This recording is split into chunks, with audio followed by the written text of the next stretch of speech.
anaashumu kwamba wale wote anaowaongoza hawajui chochote isipokuwa yeye. Si wote hawa wanafanya vurugu hizi, ukamataji, sijui kumaliza migogoro. Wako wachache tu.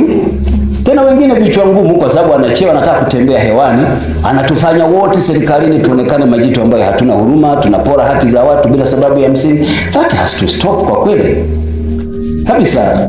Haina sababu. Wewe heshima yako ni kuona tu kwamba una uwezo wa kumfanya mtu fulani asilale usingizi, halafu iweje? Haina maana yoyote. Kupata madaraka au cheo hakukufanyi kujua kila kitu. Kujifunza kutakufanya ujue kila kitu. Ni bahati mbaya sana ukichagua ujifunze kwa nani. Jifunze kwa yoyote, aliye na cheo, asiye na cheo, ili mradi tu unaamini kile anachoweza kukwambia, hata kama sio kukufundisha, basi kukushauri, tutumie neno hilo, kinaweza kuboresha utendaji kazi wako.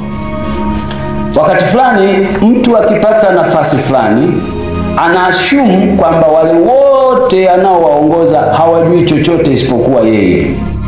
Ukifanya hivyo, utakuwa ujitendei haki mwenyewe, kwa sababu milango ya kujifunza utakuwa umeifunga, na kwa hiyo utakuwa mtu wa kukosea kila siku.